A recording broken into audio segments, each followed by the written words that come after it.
निकलो यहाँ से, मैं कहता हूँ निकलो यहाँ से, चलो। शर्म नहीं आई तुझे? पूरे समाज के सामने हमारी इज्जत पे गोबर पोत दिया तूने। पर बाबूजी, सुमित में खराबी क्या है? हम प्यार करते हैं एक दूसरे से। अरे बाहर में जाओ तुम और तुम्हारा प्यार। चलो निकलो, मैं कहता हूँ निकलो यहाँ से। और चलो। देखिए, सब हम ही को देख रहे बाबू। अब जो हो गया वो तो बदल नहीं सकते ना बाबूजी। आशीर्वाद दे दीजिए। अरे बाहर में गया तू और तेरा आशीर्वाद। पता नहीं किस गंदी नाली के कीड़े के साथ प्यार रचाया तूने। न नाम देखा न खानदान। सर। हाँ वर्मा। पड़ोसियों से पूछताछ करके पता चला कि ओम मंडल की बेटी प्रिया ने भाग के शादी की और प्रिया के पति के साथ ओम मंडल की कहासुनी भी हुई थी। एक और बात सर, ये गिरीश पांडे बिहार समाचार पत्रिका में सीनियर एडिटर और क्राइम रिपोर्टर है। अब समझ में नहीं आ रहा है इस गिरीश पांडे के साथ ओम मंडल का क्या कनेक्शन हो सकता है। तो ये गिरीश ही बता सकता है। उसको थाने लेकर आओ।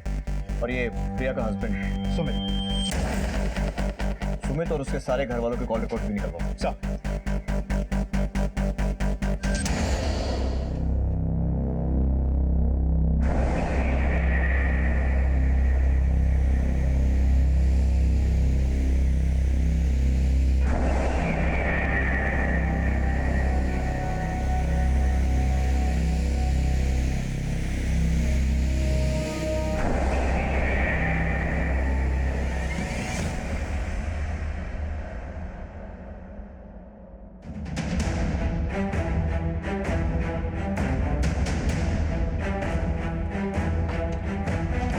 सर यहाँ तो लॉक लगा हुआ है। पड़ोसियों से पूछताछ करते हो?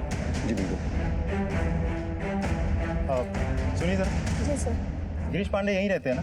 जी सर, रहते तो यहीं पे हैं। आपको जानते हैं इनके बारे में? दोनों साथ में निकले अभी थोड़ी देर पहले और उनके साथ में बहुत सारा सामान था। कैसे गए? बाइक से गए, गाड़ी से गए? कोई नंबर वगैरह देखा आपने? नहीं सर, देखा तो नहीं है। जाते वक्त कुछ जिक्र किया था उन्होंने? फ्लाइट से जाएंगे, ट्रेन से, बस से? नहीं सर, कोई जिक्र नहीं किया उन लोगों ने। Thank you. Okay sir. Control room से तुरंत कोऑर्डिनेट करो और पता करो इस गिरीश का मोबाइल लोकेशन क्या है। जी बिल्कुल। हाथ से निकलना नहीं चाहिए। जी बिल्कुल। गिरीश का लोकेशन बस स्टैंड के पास का है। खैर एक मिनट थोड़ा आगे।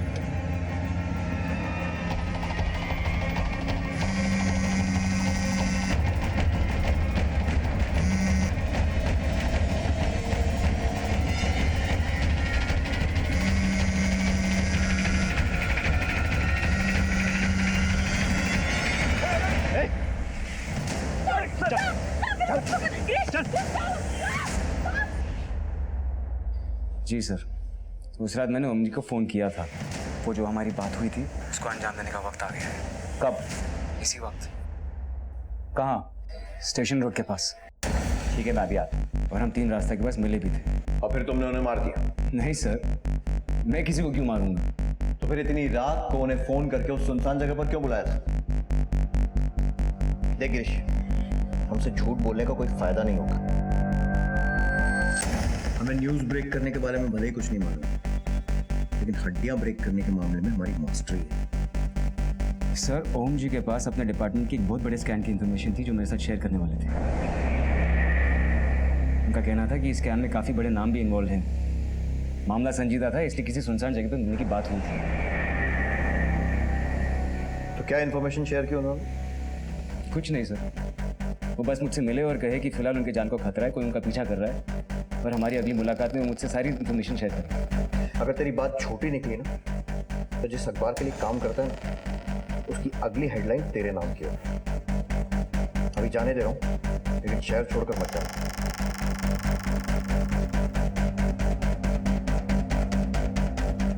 वर्मा सर, इसका आगा पीछा सब खुद निकालो। जितना सीधा ये खुद को दिखाने की कोशिश कर रहा है उतना है नहीं। लेकिन सर अगर हम मान भी ले कि ये सच बोल रहा है तो कि ओम मंडल इसको ऐसा भी क्या बताने वाला था? वही तो कंफ्यूजन है कि मामला प्रोफेशनल है या पर्सनल। दोनों एंगल्स को टटोलना पड़ेगा। ओम मंडल के ऑफिस में भी पूछताछ। सर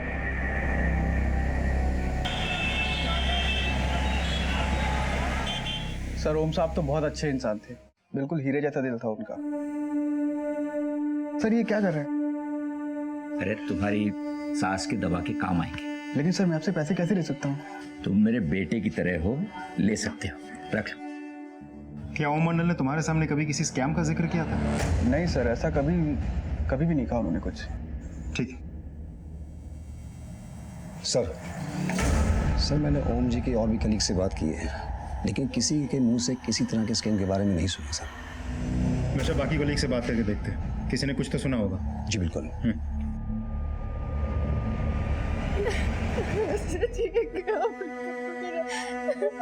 क्या करेंगे? सब ठीक हो जाएगा। प्रिया, यही सही मौका है, अपने भाइयों से हिस्से के बारे में बात कर। सुमित, हमने तुमसे कहा ना, हमें कोई हिस्से विस्से की बात नहीं करनी। और अगर तुम्हें इतनी पड़ी है तो तुम खुद जाके बात कर, हमसे नहीं होगा।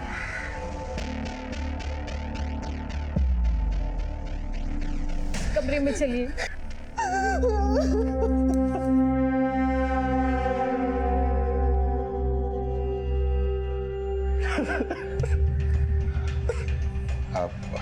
हेमंत भैया, देखिए, हम जानते हैं कि ये सही वक्त नहीं है ये सब बातें करने का, लेकिन बात इतनी ज़रूरी है कि। सुमित, क्या बात है?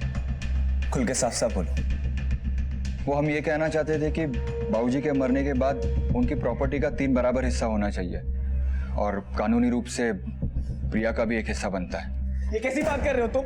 बाबूजी की चिता अब तक ठंडी नहीं हुई है और तुम अपने रंग दिखाने लग गए। संभालो भैया। ये सुमित, इस बारे में हम बाद में बात करते हैं।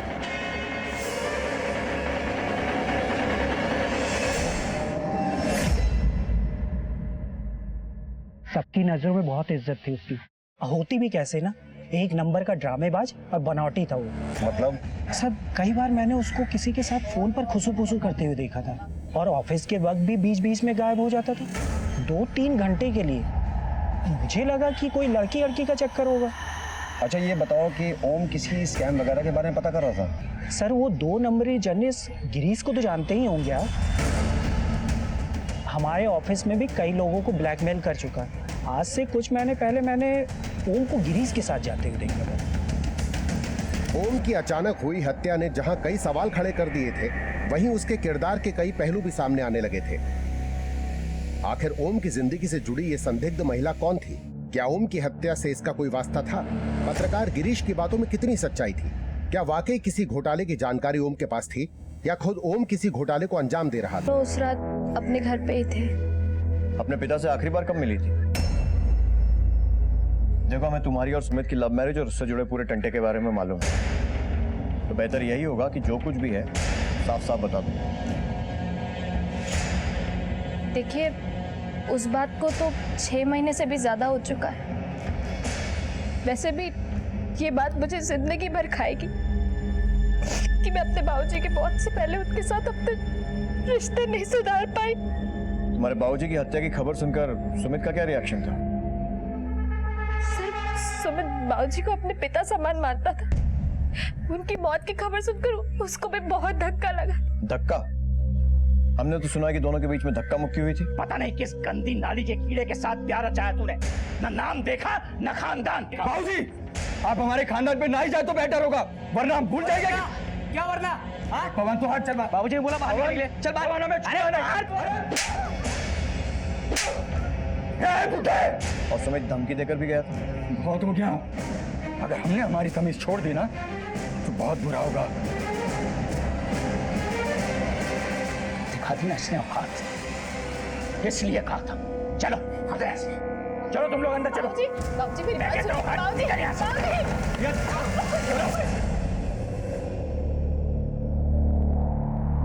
नहीं सर, बाबूजी बस हमारी शादी से नाखुश थे, नाराज थे, बस इसलिए थोड़ा सा कहासुनी हो गई।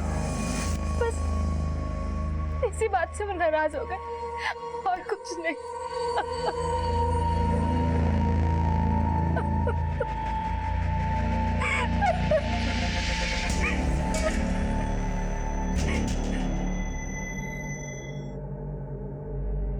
तुम उस रात कहाँ थे?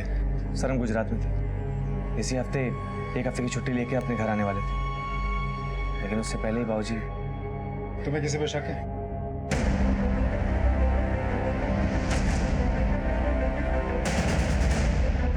सर हमने अपने ससुर जी को नहीं मारा है, हम तो बस वो मामूली से लाइफ इंश्योरेंस एजेंट है सर। तो लाइफ इंश्योरेंस करते करते अपने ससुर जी का लाइफ इंश्योरेंस क्लेम करने का भी प्लान बना लिया। सच बता, तेरे ससुर ने तेरी और प्रिया की शादी को नहीं माना था, इसी बात से चिढ़कर उसे मरवा दिया ना?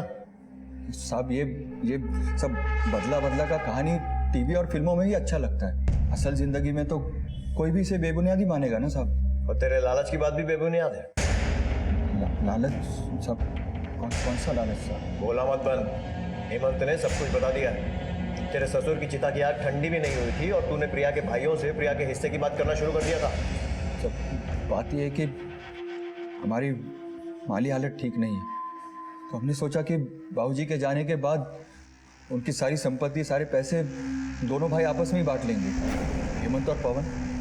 तो हम बस यही चाहते थे कि एक हिस्सा प्रिया को भी मिल जाता, तो हम उन पैसों से कुछ एक धंधा कर लेते साहब।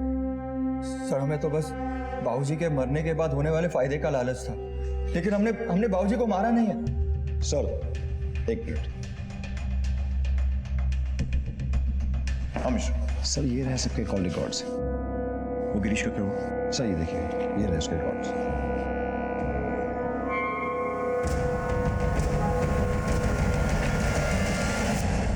गिरीश पांडे क्राइम रिपोर्टर, तो इतना तो मालूम ही होगा, क्राइम नेवर पेज। तुम्हारे कॉल रिकॉर्ड्स के हिसाब से तुम उस जगह मौजूद थे जहां ओम मंडल की हत्या हुई, और तुम्हें खुद ब्लैकमेलिंग के जुर्म में अरेस्ट किया गया था। और ओम मंडल भी तो कोई स्कैम उजागर करना चाह रहे थे ना, तो 2 और 2 4 मिलकर सारे रास्ते तुम्हारी तरफ ही इशारा कर रहे हैं। सर जिस केस की आप बात कर रहे हो उस केस में मुझे झूठे एलिगेशन में फंसाया गया था, इसलिए बाद में मुझे रिहा किया गया। इसी के बाद मैंने ओम जी से मुलाकात की थी। गिरीश साफ साफ बता दो माजरा क्या था, वरना बाहर की खुली हवा तुम्हें नसीब नहीं होगी। सर मुझे पता था कि आयकर विभाग में बड़ी धांधली चल रही है, लेकिन इसे प्रूव करने के लिए मेरे पास कोई पक्के सबूत नहीं थे। इसी के बाद मैं ओम जी से मिला और उन्हें कन्विंस किया कि वो मेरा साथ दे। ओम जी बहुत भले इंसान थे, वो तुरंत मेरा साथ देने में राजी हो गए। यही वो स्कैम है सर जिसमें मैं और वो काम कर रहे थे, और ये स्कैम सामने आने से काफ़ी लोगों की नौकरी खतरे में पड़ जाती। तो इसलिए तुमने उनसे सारे सबूत लिए और जब ओम जी ने विरोध किया तो उन्हें मार दिया। तुम्हारा झूठ ही तुम्हारे खिलाफ सबसे बड़ा सबूत बन गया गिरीश। सर मैं ओम जी से मिला था, लेकिन ना उन्होंने मुझे कोई फाइल दी और ना हमारे बीच में कोई लड़ाई हुई। हम दोबारा मिलने वाले थे, लेकिन उसी रात ओम जी की हत्या हो गई और मैं बहुत डर गया था, और इसीलिए अगली सुबह हम अपना घर छोड़कर कहीं दूर भागने वाले थे ताकि मेरी पत्नी पर मुझ पर कोई आँच ना आए। सर ये खेल पिछले 6 महीने से चल रहा है, और हो ना हो ओम जी की शहादत भी इसी वजह से हुई है। तो और कौन कौन शामिल है इस खेल में? सर इस खेल में तो काफ़ी प्यादे हैं, लेकिन ये खेल आयकर विभाग के सबसे बड़े ऑफिसर्स के दत्ता और लाल गुप्ता के इशारों पर चलता है।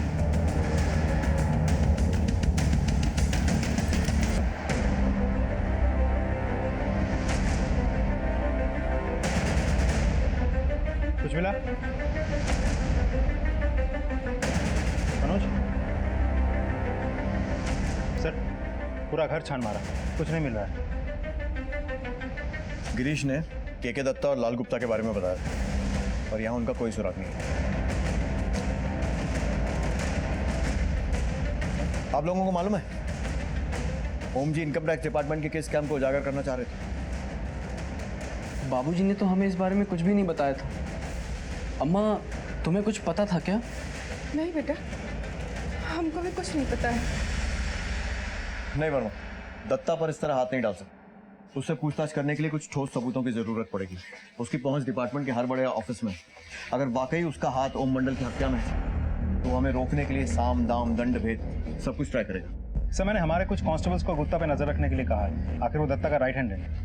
इसकी एक्टिविटीज से हमें कुछ तो इन्फॉर्मेशन मिलेगी। राइट, इस दत्ता की ज्यादा से ज्यादा जानकारी इकट्ठी करो, कुछ ना कुछ क्लू तो मिलेगा। और एक काम और करो, गुप्ता से मिलो, देखें क्या बोलते हैं। सर देखिए, आप लोग जो कह रहे हैं ना बिल्कुल गलत कह रहे हैं। हमने आज तक 1 रुपया भी हमारे जीवन में बेईमानी का नहीं खाया है, और ओम मंडल को हम क्यों मरवाएंगे? देखिए, ओम जी को हम बहुत अच्छे से जानते हैं, वो भला हमारे खिलाफ सबूत क्यों इकट्ठा करेंगे? तो फिर किसके खिलाफ करें? के दत्ता के या फिर किसी और के? चलिए ये बताइए, हत्या वाली रात आप कहाँ थे? हत्या वाली रात हम हमारे घर पे ही थे। ठीक है, मान ले। गुप्ता जी एक बात याद रखिए, झूठ के पैर नहीं होते और सच सामने आ ही जाता है। फिर मुलाकात होगी।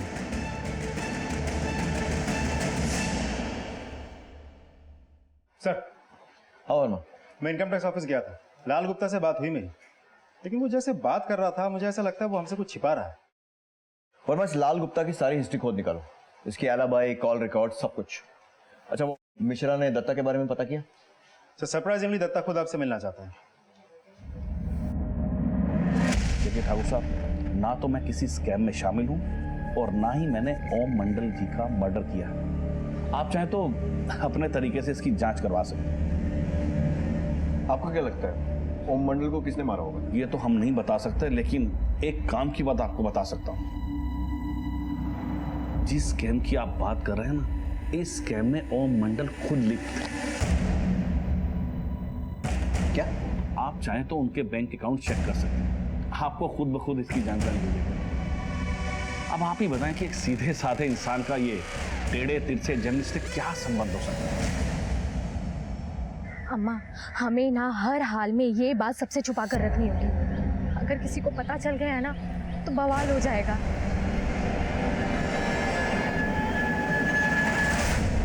सर, और दत्ता की इन्फॉर्मेशन तो सही निकली।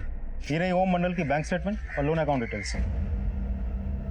सर, इस अकाउंट में 3 बार 1-1 लाख करके पैसे डिपॉजिट किए गए थे और ऊपर से ओम मंडल ने खुद 10 लाख का एक लोन लिया हुआ था। घर गिरवी रख के लिया था ये लोन।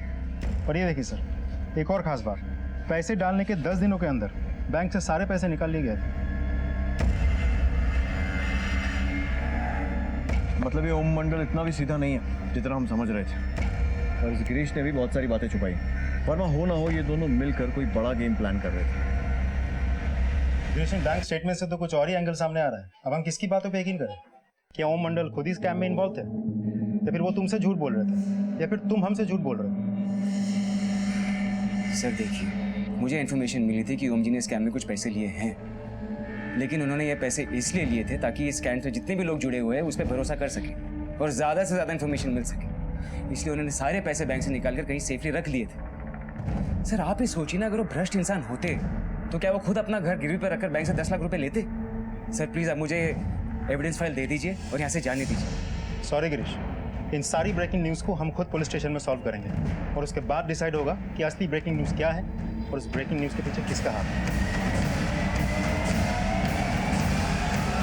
बाबूजी ने लोन हमारे लिए ही लिया था।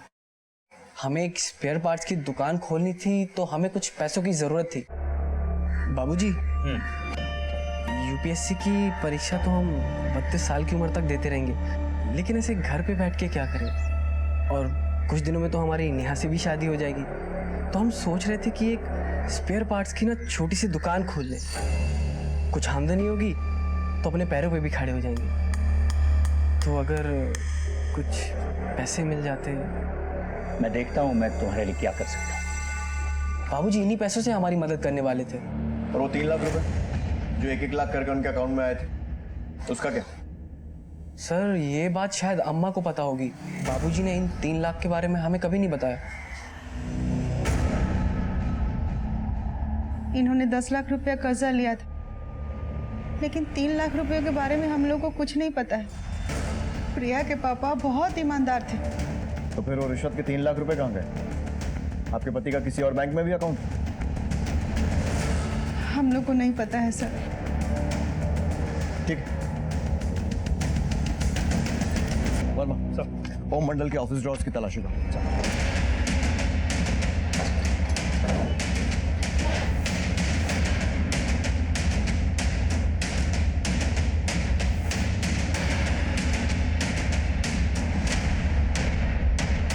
सर, ओम मंडल के सीक्रेट अकाउंट में सिर्फ 50,000 रुपए की ही एंट्री है। बाद में ओम मंडल ने ये पैसे 25-25 हज़ार करके किसी किरण शर्मा के अकाउंट में ट्रांसफर किया। अभी किरण शर्मा कौन है और इसका ओम मंडल से क्या कनेक्शन? सर मैं ओम मंडल के परिवार वालों के कॉल रिकॉर्ड चेक कर रहा था। मैंने एक बड़ी अजीब चीज़ नोटिस की। क्या? सर, ओम मंडल की हत्या वाली रात ओम का बड़ा बेटा हेमंत गुजरात में नहीं बल्कि यहीं मुंगेर में था। तुम्हारी जेब में पड़े इस छोटे से मोबाइल ने तुम्हारी पोल खोल दी। अब सच सच बता दो कि हुआ क्या था। सर, हमने कुछ गलत नहीं किया। हमारी अम्मा को हमारे ससुराल वाले बिल्कुल पसंद नहीं। इसलिए जब भी अपने ससुराल जाते तो अम्मा को कुछ नहीं बताते। एक झूठ बोलकर अगर अम्मा के हरकम से बचा जा सके तो इसमें बुराई क्या है सर?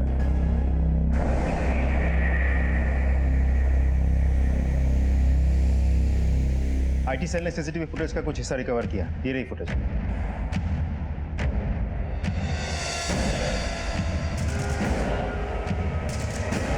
इस फुटेज में जो बाइक नजर आ रही है, ऐसी तो सैकड़ों बाइक्स होंगे शहर में। सर ये देखिए, इस बाइक का जो नंबर प्लेट है इसका 3 डिजिट तो ठीक से विजिबल तक नहीं है। हम खूनी तक पहुंचेंगे कैसे? वर्मा एक रास्ता है, थोड़ा लंबा है लेकिन सीधा मंजिल तक पहुंचाएगा।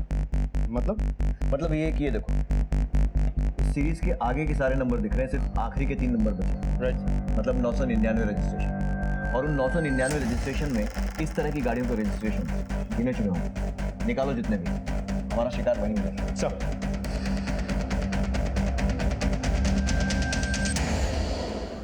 ये घर में ना सबके चेहरा पे एगो नकाब है, सब के सब झूठे, सब हमसे बात छुपाता। अम्मा, हेमंत भैया तो आपसे बात इसीलिए छुपाते थे ताकि आपको बुरा ना लगे। हमें माफ कर दो अम्मा, हम आपका दिल नहीं दुखाना चाहते थे, इसलिए वो बात हम आपको नहीं बताए। अम्मा, अम्मा। सर, हाँ वर्मा, किरण शर्मा का पता चल गया है। उम्र करीब 30 साल, एक प्राइवेट फर्म में काम करती है। लेकिन अभी तक हमें यह पता नहीं चला कि किरण शर्मा ओम मंडल को कैसे जानती है। लेकिन मोबाइल लोकेशन के हिसाब से ओम मंडल अक्सर किरण के घर जाता है। वर्मा ये आदमी भी बड़ा अजीब है। जितना हम इसे समझने की कोशिश कर रहे हैं उतने नए नए रूप सामने आते जा रहे हैं इसके। कभी इसकी हत्या का शक घर वालों पर जाता है, कभी बाहर वालों पर।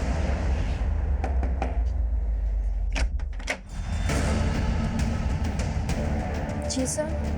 किरण शर्मा, मैं ही हूँ। ओम मंडल को तुम कैसे जानती थी? डरो नहीं, तुम जो कुछ भी जानती हो हमें सच सच बताओ। वो मेरे पिताजी हैं।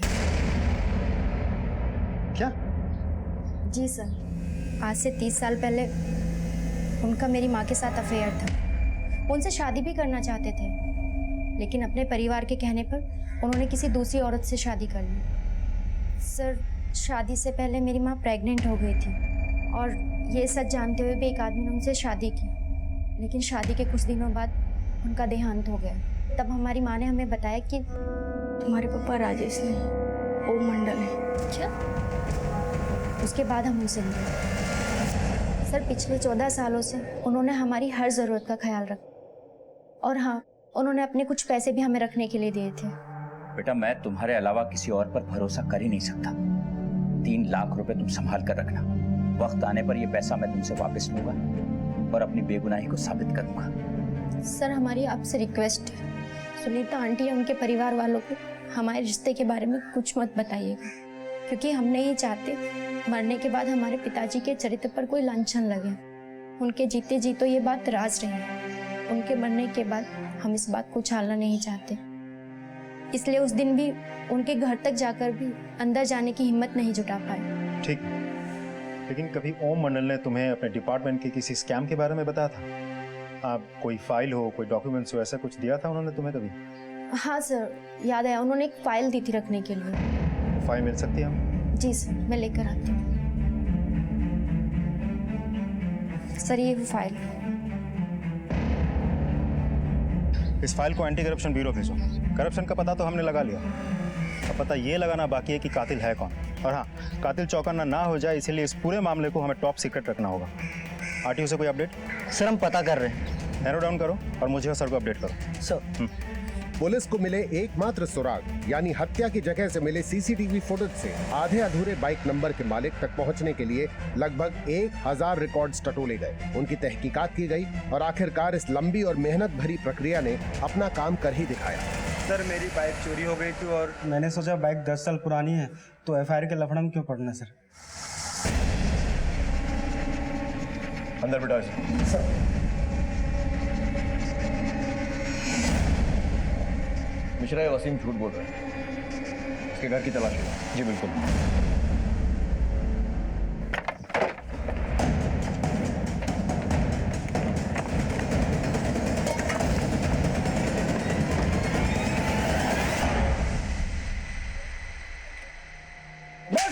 मुझे नहीं। मिश्रा, क्या रे वसीम? सर बाइक मैंने रवि को बेची थी सर। जिस बाइक के लिए लोग 20,000 देने को तैयार नहीं थे सर, उस बाइक के लिए रवि ने मुझे 50,000 दिए थे। क्यों? उसे नहीं पता है सर। तेरा यह दोस्त रवि कहाँ मिलेगा?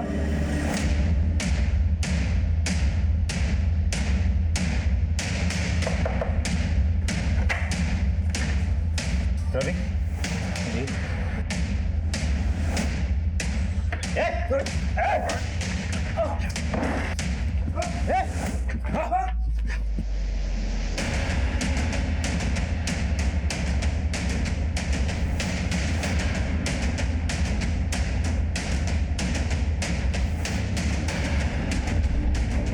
पुलिस ने कत्ल के मास्टरमाइंड का पता लगाने के लिए रवि से जुड़े हर इंसान तक पहुंचने की कोशिश तेज कर दी।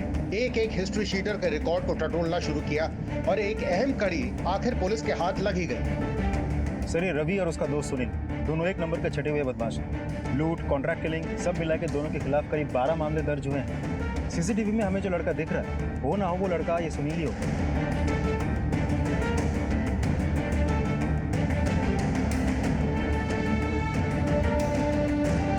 सुनील किधर रहता है? सर वो इस तरफ रहता है सर।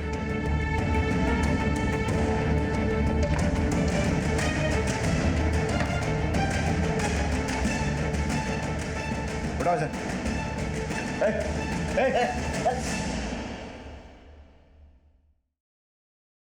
सर, ये तो कुछ बोलने को तैयार ही नहीं है।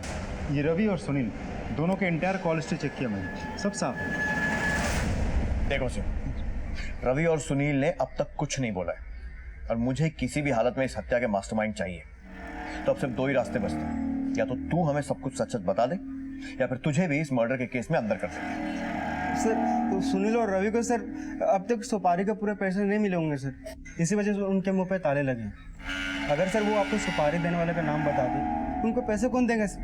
ये सब तुझे कैसे पता? सर हम उनके साथ रहे सर, इसलिए हमें पता है सर। लेके जाओ सर। वर्मा, अगर शक्कर का पता लगाना है तो चीटी को खुले में छोड़ना ही होगा। सुनील, खुशखबरी है तेरे लिए, साहब ने तुझे छोड़ दिया। अब क्या करे, सीसीटीवी फुटेज में तू दिख नहीं रहा है, तेरे खिलाफ हमारे पास कोई सबूत है नहीं। ऐश कर। सर हम पहले ही बोले थे, हमने कुछ नहीं किया सर। जा। धन्यवाद सर।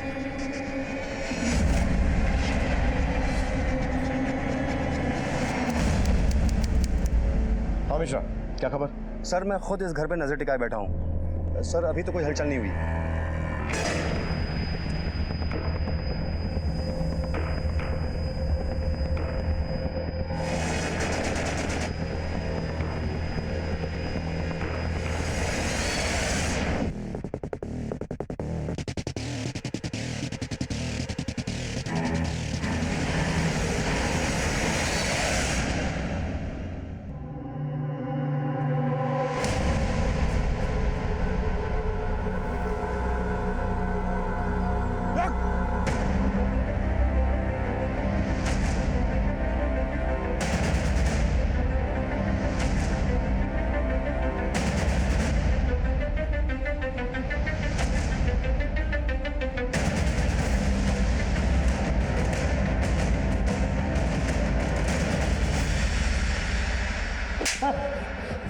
चल बता, क्यों मारा अपने बाप?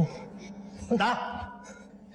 सर हम ना अगले हफ्ते 26 साल के हो जाएंगे, लेकिन अगर हमने अपनी जिंदगी में कुछ देखा है तो वो है यूपीएससी के फेल का रिजल्ट। कुछ ही महीनों में हमारी नेहा से शादी हो जाती, और सर अगर शादी होती तो जिम्मेदारी भी बढ़ती ना। लेकिन सर हम आपको एक बात सच सच बताएं, हमने ना खुद से बड़ा उल्लू नहीं देखा। हेमंत भैया गुजरात में कमा रहे थे, बाबूजी के पास सरकारी नौकरी थी, और हमें तो घर से निकलने से पहले भी 100 रुपये मांगने पड़ते थे सर। सर आपको पता है बाबूजी इस उम्र में किन लोगों से टक्कर लेने निकल पड़े थे? आयकर विभाग वालों से। लगे थे किसी फिल्मी मिशन पे कि एक दिन पूरे स्कैम का पोल खोल देंगे और बन जाएंगे देश के हीरो। ये आयकर विभाग वाले बाबूजी को तो ठिकाने लगाते ही लगाते हम लोगों को भी जीने मुहाल कर देते सर। तो इसलिए तूने सोचा कि इससे पहले वो ठिकाने लगाए तू ही? नहीं नहीं सर नहीं, अभी हमारी बात पूरी कहाँ हुई है। सर इतने सालों से बाबूजी पूरे परिवार की आंखों में धूल झोंक रहे थे, लेकिन हमें पता चल गया था कि बाबूजी की एक और बेटी है। पिछले 14 सालों से उसी का तो खर्चा पानी संभाल रहे थे। बेटी, काश मैं सारी दुनिया के सामने ये कह पाता कि तुम मेरी बेटी हो। सर पैसों की जरूरत हमें थी, बाप की जरूरत हमें थी, नौकरी की जरूरत हमें थी, इन सब पे सिर्फ और सिर्फ हमारा हक था। नेहा के घर वाले हमारे हाथ में उसका हाथ कभी नहीं देते सर, इसीलिए हमने ये रास्ता चुना ताकि बाबूजी की हीरोगिरी खत्म हो जाए और हमारी जिंदगी संवर जाए। और अनुकंपा नौकरी मिल जाए इसलिए तुमने अपने बाबूजी को मार दिया? हाँ सर, बिल्कुल। इसी मकसद को अंजाम देने के लिए हम रवि से मिले। गुरु 2 लाख लगेंगे। अरे इतना पैसा नहीं है हमारे पास। अरे तो जिसको लुढ़काना है उसी से मांग लो। मतलब? अरे अपने बाप से मांग लो। हाँ? बेटे होंगे, इतना तो दे ही देंगे। लेकिन सर बाबूजी को तो पता ही नहीं था कि हम उन्हीं के घर के कागज गिरवी रखे उन्हीं की चिता सजा चुके थे, और हमने ये लोन जानबूझकर बाबूजी के नाम पे लिया था ताकि उनके मरने के बाद हमें ये लोन भरना था। और रवि बाबूजी को मारने का अवसर ही तो ढूंढ रहा था। उस रात हमने बाबूजी को फोन पे बात करते हुए सुन लिया था। अच्छा, वहीं जहाँ 3 रास्ता मिलता है स्टेशन के पास? ठीक, मैं अभी आता हूँ।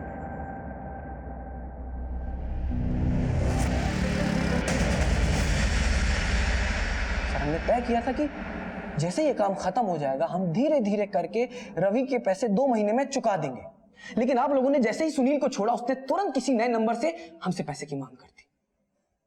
वो शायद यहां से नेपाल भागने की फिराक में था, इसलिए हमसे पैसे मांगने आ पहुंचा और हम फंस गए। जिस नौकरी के लिए इतनी बड़ी साजिश की थी ना, अब जेल की सलाखों के पीछे बैठकर उसकी याद कर।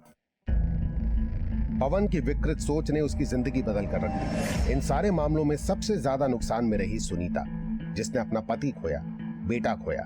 लेकिन ओम की मेहनत और खून दोनों ने ही अपना रंग दिखाया और टैक्स डिपार्टमेंट का स्कैम अब हर न्यूज चैनल और न्यूज़पेपर की ब्रेकिंग न्यूज बन चुका था और पुलिस ने मुजरिमों को गिरफ्तार कर लिया। जो पिता अपना ही मकान गिरवी रख के अपने बेटे को कारोबार के लिए रकम दे सकता था, वही पिता शायद खुल के बात करने पर पवन की हर समस्या का समाधान भी दे सकता था।